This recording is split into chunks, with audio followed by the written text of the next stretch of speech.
EVM को लेकर उसकी निष्पक्षता पर लगातार सवाल उठते हैं। क्या कहना है? तो विरोधी पार्टियां जो हमारी हार जाती हैं वो कहीं ना कहीं हमारा इसका ठिकरा हमारे ईवीएम को तोड़ती है। लेकिन वो चीज़ें होती हैं जिससे हम अपने काम को बहुत ईजी तरीके से किया जाए, तो उस चीज़ से बचने के लिए ईवीएम मशीन को लाया गया है। चुनाव आयोग बार बार मॉक पोल का हवाला देता है। मॉक पोल आम जनता को कितना भरोसा दिलाने में सफल हो जाए? तो मशीन को किसने बनाया? आप लोगों ने, हम लोगों ने। ठीक है, सीधी सी बात है, मनुष्य ने इसको बनाया है। तो ऐसे भी कोई चीज़ पॉसिबल नहीं है, मतलब इम्पॉसिबल नहीं है कोई चीज़ कोई चीज़ पॉसिबल ना हो। कि नेताओं का, बड़े बड़े नेताओं का, जैसे अखिलेश यादव जी है और राहुल गांधी जी, उनका कहना है कि ईवीएम लोकतंत्र को कमजोर कर रही है। क्या टेक्नोलॉजी सच में लोकतंत्र के लिए खतरा बन गई है? Machine readable voter lists to all political parties 1 month before the election. अध्यक्ष महोदय, ईवीएम पे मुझे कल भी भरोसा नहीं था, आज भी नहीं भरोसा। मैं 80 की 80 सीट जीत जाऊं तब भी नहीं भरोसा। केजरीवाल जी वोट तो आपको देते हैं, पता नहीं जाता कहाँ है। केजरीवाल जी मशीनों को संभाल लेना, ये मशीनें बड़ी गड़बड़ हैं। इन लोगों ने मशीनों में बहुत गड़बड़ कर रखी है। फिर बाकी रही से कमी ईवीएम में की गई धांधली के जरिए पूरी कर दी गई। नमस्कार, आप देख रहे हैं द न्यूज राइट। जैसा कि आपने देखा हमारी वीडियोस में, न्यूज में, कि जैसे बड़े नेता अखिलेश यादव, राहुल गांधी जी ईवीएम को लेकर लगातार संसद में सवाल खड़े कर रहे हैं। आखिर क्यों ऐसा हो रहा है? चुनाव आयोग पर सवाल उठ रहे हैं, आखिर क्या है? आइए जानते हैं आईटी एक्सपर्ट शेखर कुमार जी से। तो स्वागत है शेखर जी आपका हमारे द न्यूज राइट स्टूडियो में। Thank you sir, thank you. तो हमारा आपसे सवाल ये है कि ईवीएम को लेकर उसकी निष्पक्षता पर लगातार सवाल उठते हैं। क्या कहना है आपका? सर, पहले तो मैं आपको इसके लिए बहुत बहुत बधाई का पात्र दूंगा आपको कि आपने किसी अहम मुद्दे पर आपने एक छोटी सी हमारे बीच में बात रखी। देखिए, ईवीएम मशीन देखा जाए तो एक वोट डालने का एक बहुत बड़ा यंत्र है और उसमें लोगों को ये हक होता है कि वो जिस कैंडिडेट को वोट डाल रहे हैं तो वो उनको वोट सही जा रही है या नहीं जा रही है, उसकी निष्पक्षता की बहुत बड़ी महत्वपूर्ण भूमिका होती है। और देखते होंगे कि आप समय समय पर कि चुनाव आयोग अपना इस पे ईवीएम को लेकर के काम करता है, लेकिन कुछ जो विरोधी पार्टियां हैं जो हमारी हार जाती हैं वो कहीं ना कहीं हमारा इसका ठिकरा हमारे ईवीएम को तोड़ती है। उनका कहना होता है कि ईवीएम का मिसयूज किया जा रहा है। तो आप इस चीज को अच्छे से समझ सकते हैं। तो जैसे एक ईवीएम मशीन होती है, वो किस तरीके से काम करती है? देखिए सर, आपका बहुत अच्छा क्वेश्चन है। सबसे पहले तो हम इसको कह सकते हैं कि मशीन एक ईवीएम मशीन है। आपने ईवीएम के पीछे एक नाम लगाया मशीन। पहले तो हमें उस कंसेप्ट को हमें समझना होगा कि मशीन वाकई में बेसिकली है क्या। आप देखते होंगे, थ्योरी पढ़ते होंगे या किसी आप बीटेक बच्चे से पूछेंगे जो बीटेक किया है जो बच्चे ने, तो जो या इलेक्ट्रॉनिक्स पे जो काम करता है तो उनका भी डेफिनेशन आप देखेंगे या एनसीईआरटी की बुक में देखेंगे, उस मशीन के डेफिनेशन देखेंगे तो सीधा सा सिंपल एक कंसेप्ट निकल के आता है कि ईवीएम मशीन वो चीज़ें होती हैं जिससे हम अपने काम को बहुत ईजी तरीके से किया जाए, जिसमें एक ह्यूमन की जो उसकी ऊर्जा है उसको कम लगे और वो उसको मतलब मनुष्य के काम के करने के लिए उसको थोड़ा वो बिल्कुल आपको क्या बिल्कुल नॉर्मलाइज में इसको किया जाए और आसानी से किया जाए, इसको हम मशीन का यूज हम काम करते हैं। और ईवीएम का भी कहीं ना कहीं हमारा वही रोल है कि जब पहले आप देखते थे तो पहले वोट हमारी होती थी वो बैलेट पेपर पे होती थी, तो उसमें बैलेट पेपर से पहले पर्चियों पे आपका मतदाता अपना मत देता था। देन मत देने के बाद उसका फिर काउंटिंग होती थी तो काफी लंबा समय होता था। तो उस चीज से बचने के लिए ईवीएम मशीन को लाया गया है ताकि सिर्फ कैंडिडेट जाए, सीधा बटन दबाए और बाद में जब उसकी ओपनिंग होती थी वोटिंग की तो वहाँ पे नॉर्मल उसका रिजल्ट हम देखते थे, किसको ज्यादा वोट डली है किसको नहीं डली है, वो बंदा जीत जाता था, हार जाता था। तो वो आसान है। चलिए, अब हमने आपके लिए सवाल भी रखे हुए थे। चुनाव आयोग बार बार मॉक पोल का हवाला देता है। मॉक पोल आम जनता को कितना भरोसा दिलाने में सफल होता है? देखिए, मॉक पोल देखा जाए बहुत बहुत बड़ा एक रोल करता है किसी भी चुनाव में। उसका बहुत बड़ा अहम रोल ये है क्योंकि सबसे पहले जो मॉक पोल किया जाता है तो जो भी पार्टी के उनके एजेंट होते हैं तो उनको ये दर्शाया जाता है कि जिस ईवीएम मशीन से वो वोटिंग कर रहे हैं क्या वो ईवीएम मशीन प्रॉपर काम कर रही है या नहीं कर रही है, ये उन्होंने जितने भी वोट डाली हैं वो काम कर रही है या नहीं कर रही है। इस चीज को देखने के लिए वो उसका मॉक पोल करते हैं और देखा जाए तो जो मॉक पोल करते हैं, तो मॉक पोल में क्या होता है, हमारे कुछ कैंडिडेट खड़े होते हैं जिसको हम एजेंट बोलते हैं, पार्टी हो गई। तो कोई भी पार्टी या वो अपने क्या करते हैं, कुछ फेक वोट डाल के देखते हैं सभी कैंडिडेट को। तो जो वहाँ पे पीठासीन अधिकारी होते हैं, सबसे पहला उनका जो राइट्स होता है यही होता है कि सबसे पहले मॉक पोल कराएं अपने बूथ पे। तो जब वहाँ पे वोटिंग करते हैं तो फेक वो फेक वोटिंग करते हैं। करने के बाद उनको दिखाया जाता है, जो भी उनके वहाँ पे हमारे एजेंट होते हैं उनको दिखाया जाता है कि देखो आपकी मशीन में अपना 10 वोट डालिए, तो 10 वोट देखो सभी पार्टी को बराबर गई है, वो बराबर काम कर रही है। तो वो वहाँ पे क्या होता है हमारा कि वे लोग उसको सेटिस्फेक्शन हो जाता है, उनको वहाँ भी हमारे काम कर रहा है। देन वो क्या करता है, जब पीठासीन अधिकारी जो होते हैं हमारे, वो सभी को जो वोट उन्होंने डाली है मॉक पोल में, वो सबको इराइज कर देती है, डिलीट कर देती है। देन वो दोबारा से इसमें इलेक्शन स्टार्ट करती है। अच्छा, ये कितने टाइम में होता है? देखिए, सबसे पहले चुनाव स्टार्ट होने से पहले ही ये इस काम को किया जाता है। इसमें आपको 15-20 मिनट लग सकती है, आराम से 15 से 20-25 मिनट तक लग सकती है। और ज़रूरी नहीं है कि वो डिपेंड करता है कि हमारे पोलिंग बूथ पे हमारे कितने यहाँ पे यूजर्स हैं, या कितने वो मतदाता हैं जो वहाँ पे खड़े हैं वोट डालने के लिए, या कितने ऐसे उम्मीदवार हैं कि जो उम्मीदवार जितने उम्मीदवार ज़्यादा होंगे उसको उतनी वोट डालनी पड़ेगी। तो हम चेक करेंगे। दरअसल होता ये है कि जैसे आपने बताया कि हर एक इंसान को जब वोट डालने जाता है उसके पहले जो पीठासीन अधिकारी होते हैं, जो उनके एजेंट होते हैं, उनको बताते हैं कि आपको 10-10 वोटिंग का ये चीज़ें दिखा देंगे। लेकिन उसके बाद की जो प्रक्रिया कि उसमें धांधलेबाजी होती है, कुछ होता है, वो किस तरीके से डिफाइन आप करते हैं? देखिए सर, मैंने आपको बताया ना कि सबसे पहले हमारे जो काम करते वो करता है ईवीएम मशीन है। वो मशीन को किसने बनाया? आप लोगों ने, हम लोगों ने। ठीक है, सीधी सी बात है, मनुष्य ने उसको बनाया है। तो ऐसे भी कोई चीज़ पॉसिबल नहीं है, मतलब इम्पॉसिबल नहीं है कोई भी चीज़ की, हाँ भाई कोई चीज़ पॉसिबल ना हो। अगर उस पर थोड़ी सी रिसर्च किया जाए, उस पर थोड़ा सा दिमाग लगाया जाए, तो सब चीज़ पॉसिबल है। अगर सुप्रीम कोर्ट कहे कि सिस्टम में तकनीकी सुधार जरूरी है, तो आप कौन-कौन से 3 बड़े बदलाव सुझाएंगे? देखिए सर, सबसे पहले तो हमें ये देखना होगा कि जो हमारी मशीन है वो कैसे काम करती है। मशीन को आप लोगों ने, हम लोगों ने ही बनाया है, तो उसके अंदर हम चेंज भी कर सकते हैं, वही पॉसिबल है। तो सबसे पहले अगर सिस्टम को चेंज करना है तो सबसे पहले चेंज हो कि वो जो एक संवैधानिक ओहदा है चुनाव आयोग, उसको निष्पक्ष तौर से काम करना चाहिए।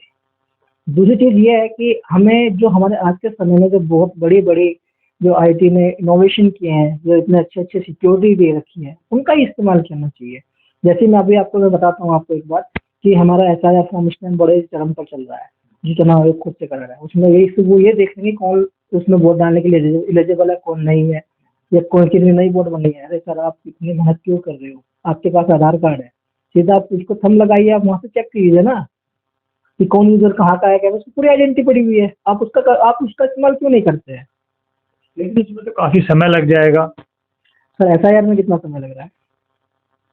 हाँ, SIR में समय लग रहा है, लेकिन चीज़ें हो रही है, चीज़ें धीरे-धीरे हो रही है। सर एग्जैक्टली, बिल्कुल ऐसे ही उसमें हो जाएगा। आप वोट डालने के लिए जा रहे हैं तो आप अटेंडेंस जो दीजिएगा, आप हम देखते हैं ना, हम कैसे एक ऑनलाइन एग्जाम देना चाहते हैं, पेपर देने, कोई कंपटीशन एग्जाम देना चाहते हैं, तो वहाँ पर हमारी ऑनलाइन अटेंडेंस लगती है, जिसके जरिए हम अपने आधार कार्ड में देखते हैं, आधार कार्ड से हमारी पूरी वेरिफिकेशन होती है। आप उस तरीके से वेरिफिकेशन कराइए। आधार कार्ड आज के भारत में पूरे हर नागरिक पे है, या जिस पे नहीं है आप उसकी सुविधा कीजिएगा। ये जो हमारी हाई सिक्योरिटी जितनी भी टेक्नोलॉजी यूज होती है, जैसे आप ATM कार्ड है, आपका ATM से आप पैसा निकालते हैं, लेते हैं, देते हैं, उस पूरी सिक्योरिटी के अंदर यूज की जाती है। आप उस सिक्योरिटी का यूज कीजिएगा, सब पॉसिबल है।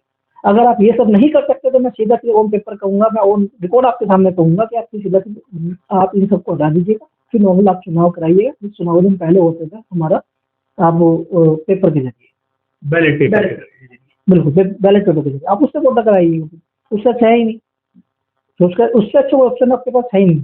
अगर आप फिर उस चीज़ पे हवाला दें कि सर नहीं, हम तो उसमें हमारी समय ज़्यादा लगेगा, उसके अंदर हम ज़्यादा लोग हम उसको यूज़ करेंगे, बहुत समय लग जाएगा, क्यों लगेगा सर? इस टाइम 140+ करोड़ की आबादी इस हिंदुस्तान की है, युवा के अंदर तो खासकर बहुत ज़्यादा है। आप कहें ना, हम लोग बचपन से करते आ रहे हैं, किसी काम को आप करेंगे तो अगर कोई 2 बंदे मिल करके किसी काम को 5 दिन में करते तो उसी को 10 बंदे मिलकर कितने दिन में करेंगे? आप फॉर्मूला लगाइए, काम ईजी हो जाएगा। चलिए, अब हम अगले क्वेश्चन पे आते हैं कि चुनाव आयोग बार-बार मॉक पोल का हवाला देता है। मॉक पोल आम जनता को कितना भरोसा दिलाने में सफल हो पाता है? देखिए सर, अगर आप मॉक पोल की बात करेंगे तो मॉक पोल तो 100% सफल करता है। कि वो सेटिस्फेक्शन देता है कि हमारी मशीन बिल्कुल ठीक है, लेकिन जो एक्चुअली में जो उसके अंदर जो भी चेंजेस किए जाते हैं, हम अपना प्रोग्राम इस तरह से डिजाइन करते हैं, हम अपना कोड इस तरह से डिजाइन करते हैं कि वो मॉक पोल के बाद हमारा उसके अंदर फिक्सिंग की जाए। हमने कोई कोड डाला, हम पढ़ते हैं ना, अगर कोई किसी आप बीटेक के बच्चे से बात करेंगे कंप्यूटर साइंस वाले से, तो बताएगा उसने इफ एल्स कंडीशन पढ़ी है, उसने लूप पढ़े हैं, तो वो इन्हीं दो फंक्शन का यूज करके उसको आपको वो लॉजिक आप उसमें बना लेगा। वो सीधा हम क्या करेंगे, अपने आईसी में डाल देंगे, आईसी में कर देंगे, आप मॉक पोल कराते रहो, 1000 बार करा लो। कभी आज तक आपने कोई मशीन मॉक पोल में नहीं देखी होगी जो टेस्ट में पकड़ी गई, बाद में पकड़ी गई ना वोटिंग करते हुए। देखो ऐसे 1-2 रेयर केस हो जाते हैं, मानता हूँ तो फिर बिल्कुल सर 1-2 केस हो जाते हैं तो उसका निष्पक्ष तो काम होना चाहिए। जहाँ 2-4 केस किसी डिस्ट्रिक्ट में या प्रदेश में 10-20 हो जाते हैं, तो ऐसा नहीं है कि सारा सिस्टम ही खराब है। सर आई एग्री, अभी बिहार में चुनाव हुए हैं, आप क्या कहेंगे? चलिए बिहार चुनाव की तो अभी बात छोड़ देते हैं, मुद्दे पर की बात। लेकिन जैसे सर अभी आपने कहा ना, अभी आपने मुझसे सवाल पूछा है कि राहुल गांधी जी ने इस पर क्वेश्चन किए हैं या हमारे जो अखिलेश यादव ने क्वेश्चन किए हैं कि बिहार के चुनाव को लेकर बोला कि निश्चित रूप से चुनाव नहीं हुआ, तो वो सर कहीं ना कहीं तो दिक्कतें हैं, लूप होल है कहीं ना कहीं तो है। आप फ्रेंडली नहीं कर रहे हैं, वो बैकडोर से कर रहे हैं, बैकडोर को बोलना पड़ेगा। क्या सुझाव फिर आप देना चाहेंगे एज अ IT एक्सपर्ट के? सर मेरा मानना ये है, जिस तरह से आज के टाइम में IT ने बहुत ग्रोथ किया अपने आप में, उन सभी टेक्नोलॉजी का यूज़ करना चाहिए, सिक्योरिटी हाई होनी चाहिए इसके अंदर, ठीक है, उसका मिसयूज नहीं करना चाहिए। अगर आप ये सही नहीं कर सकते तो फिर बैलेट पेपर को आप अथोराइज करेंगे। एक सवाल है हमारा लास्ट आपसे कि इस पूरे EVM विवाद का स्थायी समाधान क्या है? टेक्नोलॉजी अपग्रेड, कानूनी सुधार या जनता की जागरूकता? सर तीनों ही है। अगर आप टेक्नोलॉजी लेते हैं, देखिए चुनाव आयोग ने EVM के साथ वीवीपैट लगाया, उनका बहुत अच्छा कदम था ये, लेकिन उनका लूप होल क्या है कि उसके 100% उसका मिलान नहीं करते हैं। आप उनका 100% मिलान कीजिएगा, वो भी सही है, आप लेकिन नहीं करते हैं, लेकिन कहीं ना कहीं तो समझना पड़ेगा। देखो 100% तो कहीं भी चीज़ें ठीक नहीं हो पाती है, कहीं ना कहीं लूप होल मिल ही जाता है, तो आप पूरे तरीके से आप उसको डिनाई नहीं कर सकते, पूरी तरीके से EVM को आप गलत नहीं दर्शा सकते हैं। सर आपकी बात सही है। देखिए जो चुनाव होते हैं ना, वो आम नागरिक के लिए बहुत बड़ी पहल करती है, क्योंकि वो अपना प्रतिनिधि चुनते हैं अपने समस्या को समझने के लिए, लेकिन जब वही चीज़ गलत हो जाए तब क्या करेंगे? मेरा मानना है कि जिस तरह से आप एग्जाम कराते हैं, आप एग्जाम में हाई अलर्ट आप मोड डालते हैं, क्या आप उसमें भी नहीं डाल सकते? उसमें भी डाल सकते हैं ना, आप उसको हर चीज़ बारीकी से चेक किया जाए। और ऐसा नहीं है, देखो मेरा मानना तो ये है कि चाहे कोई भी हो, वो अगर अपना 100% देगा तो कम से कम 98% का रिजल्ट सही जाएगा। खुद अपने स्तर पे वो लोगों की नियुक्ति करे इस काम कराने के लिए। भारत के अंदर 150 करोड़ की जनसंख्या है। अभी सर SIR पर भी आते हैं। अभी एक सवाल और है हमारा आपसे कि नेताओं का, बड़े बड़े नेताओं का, जैसे अखिलेश यादव जी है, राहुल गांधी जी है, उनका कहना है कि EVM लोकतंत्र को कमजोर कर रही है। क्या टेक्नोलॉजी सच में लोकतंत्र के लिए खतरा बन गई है? देखिए टेक्नोलॉजी का जो उद्देश्य होता है, वैसे तो उसके दो फेस होते हैं, पॉजिटिव और नेगेटिव। हमने कोई भी टेक्नोलॉजी बनाएंगे तो हमें उसको सिर्फ पॉजिटिव को देख के बनाएंगे, लेकिन कोई इसका मिसयूज करने लगे तो कहीं ना कहीं उसके नेगेटिव इफेक्ट पड़ते हैं। जैसे कि अभी आज के टाइम में देखो, आपने एक AI बहुत ट्रेंडिंग में चल रहा है। AI टेक्नोलॉजी ये ट्रेंड, जो हमारी AI टेक्नोलॉजी है बहुत ट्रेंड में है। उसको बनाया किस लिए गया था? ताकि उसमें उसमें हमें अच्छी खासी मदद मिल सके, लेकिन होता क्या है, मदद के साथ हमें उसका मिसयूज बहुत हो रहा है। तो आप देखते होंगे ना। तो देखिए ये तो एक लोगों बिल्कुल सब चीज़ है। अगर देखो इन सब चीज़ से बचना है तो सबसे पहले मेरा मानना चाहिए, अगर आपको वाकई में निष्पक्ष पर काम करना है तो सबसे पहले आप EVM को बैन करो, प्रॉपर EVM को बैन करो। तो फिर क्या लेकर आए? Ballot paper? बिल्कुल अपना पुराना वो पैटर्न, बैलेट पेपर। आपके पास 150 करोड़ की जनता है, आप जब मुश्किल से मुश्किल आप 10-15 दिन में पूरा ये सवाल उठा रहे हैं कि हमारे देश में जो टेक्नोलॉजी है वो ठीक तरीके से काम नहीं कर रही है। मैं ये नहीं कह रहा ठीक तरीके से काम कर रही है, टेक्नोलॉजी तो अपने तरीके से सही काम कर रही है, लेकिन उसको यूज करने वाले लोग उसको गलत तरीके से यूज कर रहे हैं। तो आप कह रहे हैं कि गवर्नमेंट कहीं ना कहीं गलत है, उसका मिसयूज कर रही है, और जहाँ तक कि विपक्ष लगातार बोल रहा है। वो कुछ ऐसा लगा होगा तभी तो विपक्ष इस बात को बार बार बोल रहा है, वरना देख अगर आप भी जानते हैं इस चीज को लेकर के। आखिरकार आपने एक चीज नोट किया होगा कि आज तक जितनी भी मशीन पकड़ी गई है, चाहे अभी 2017 का चुनाव में देखेंगे, चाहे मेरठ का हो इलेक्शन, उसमें भी 2 मशीन पकड़ी गई थी, या आप उत्तराखंड में देखेंगे, दिल्ली में तक में देखेंगे आप, वहाँ पर जो भी मशीन पकड़ी गई थी, आखिर एक ही पार्टी को जिताती है वो, मैं नाम नहीं लूंगा उस पार्टी को, फिर भी वो एक ही पार्टी को टारगेट करके जिताती है, वो जहाँ भी मशीन पकड़ी गई है सिर्फ उसको उसी पार्टी को विनर बनाया है। वेस्ट बंगाल में तो ममता बनर्जी की सरकार है, वहां भी चीजें हुई है, तो वहां क्यों नहीं कहते? ये अच्छा सवाल था आपका। देखिए, अगर हमें विपक्ष नहीं दिखाना होगा तो फिर लोकतंत्र कैसे चलेगा? हमें विपक्ष भी तो दिखाना होगा ना, क्योंकि अगर हम चोरी भी कर रहे हैं तो कम से कम उस लेवल से तो करें कि सामने वाला एकदम उसको जल्दी से हम पे अटैक ना हो। अगर हम देखो, वहाँ पे आपको जानते हैं कि वहाँ के जो लोग हैं वो उनको दिल से मानते हैं। वहाँ दूसरी कई सालों से आप देख रहे हैं, वहाँ से ममता बनर्जी की सरकार चली आ रही है, तो वहाँ पर तो लोग ऑलरेडी इनको दिल से जुड़े हुए हैं। अगर जमीनी स्तर देखेंगे तो वहाँ दिल से लोग जुड़े हुए हैं। अभी 3 बार की गवर्नमेंट दिल्ली में केजरीवाल जी की बनी, तो वहाँ क्या कहेंगे? वहाँ क्या ईवीएम हैक हुआ था, क्या हुआ था, क्या नहीं हुआ था? वहाँ तो चीजें जनता सपोर्ट में थी, लेकिन आज रेखा गुप्ता जी है। तो जांच कराइए ना आप इसकी भी, असलियत पता चल जाएगी। 3 बार की गवर्नमेंट में जब आपने जांच के बारे में, उसमें क्या कहेंगे आप? देखिए, मैं तो एक बात जानता हूँ, जहाँ उनको लगता है, इस तरह से लगता है कि हमें हमारे इस तरह की ईवीएम मशीन से अंदर है, तो ठीक है, विपक्षी पार्टी कहते हैं पहले तो चुनाव करा लीजिए, देख लीजिएगा, डिफरेंस पता चल जाएगा आपको भी। चलिए, हम मुद्दे से भटक गए थोड़ा, मुद्दे पर आते हैं। एक सवाल है हमारा, ईवीएम को लेकर सबसे बड़ा डर हैकिंग का है। क्या कोई बाहरी व्यक्ति ईवीएम को रिमोट या फिर इंटरनेट के जरिए प्रभावित कर सकता है? नहीं, इसमें मैं आपका समर्थन पूरा करूंगा। देखो, इसमें 2 तरीके हैं। अगर हमें कोई भी चीज़ दूसरी डिवाइस को कंट्रोल करनी है तो सबसे पहले इसका जो फंक्शनलिटी होती है उसकी एक आईसी काम करती है, और उसके अंदर जो लगी हुई हमारा जो माइक्रो कंट्रोलर होता है, जिसको सीपीयू कंट्रोलर बोलते हैं, ये वो काम करता है। अगर हमारी किसी भी मशीन के अंदर वो डिवाइस लगी हुई है जो हम किसी सेंसर के बेस से या किसी सेकंड पार्टी या सेकंड जो हमारी डिवाइस होती है, जैसे ब्लूटूथ हो गया या वाईफाई कनेक्टिविटी, तो इस तरह से वो कनेक्टिविटी हमें मिल जाती है और उसके अंदर हमारी प्रोसेसिंग भी मिल जाती है, तब हम उसको कंट्रोल कर सकते हैं। लेकिन जो सेल्फ डिपेंड खुद से है, जैसे आपकी बाइक है, अगर हम बाइक की बात करेंगे, बाइक के अंदर आजकल स्मार्ट लॉक आ रहे हैं लगे हुए, तो उसी वहीं तक वो सीमित है, लेकिन उससे बाहर भी सीमित नहीं है।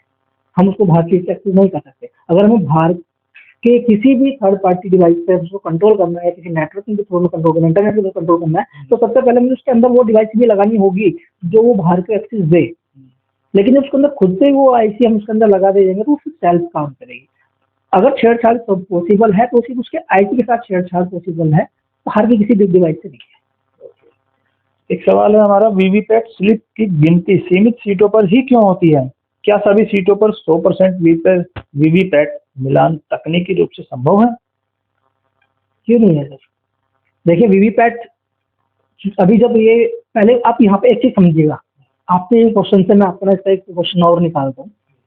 चुनाव आयोग को वीवीपैट लाने की जरूरत क्यों पड़ी?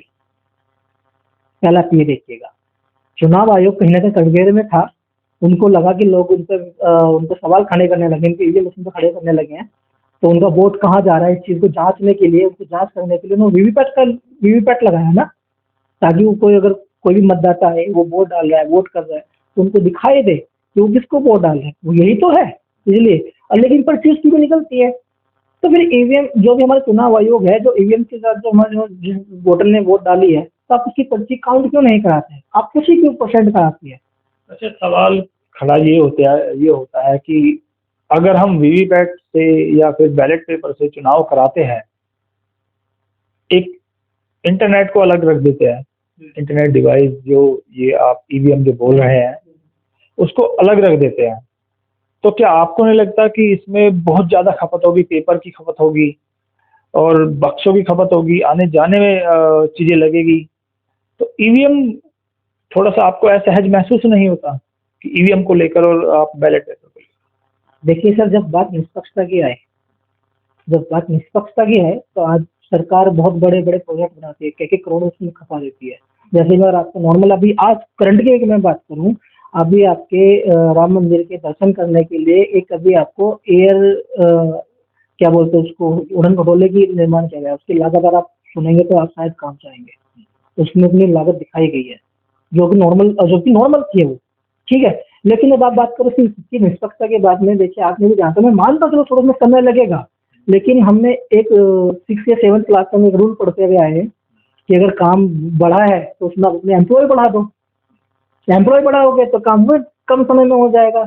ये तो हमने पढ़ा है ना, कार्य और क्षमता और लोगों की जो हमने तो खूब अच्छे से पढ़ा है, हमारी बुक्स में भी है, यहाँ तक कंपटीशन में भी आते हैं ये चीज कि किसी लोगों ने एक काम को करने के लिए, 2 लोगों ने काम करने के लिए इतने घंटे में काम किया, अगर उसी काम को 10 आदमी करेंगे तो कितने घंटे में करेंगे। सब बहुत आसान है, ऐसा नहीं है। आप एम्प्लॉय बढ़ाओ, क्यों नहीं बढ़ाती सरकार, क्यों नहीं करती चुनाव इस तरह का काम, एम्प्लॉय बढ़ाओ तो वो काम और भी आसान हो जाएगा।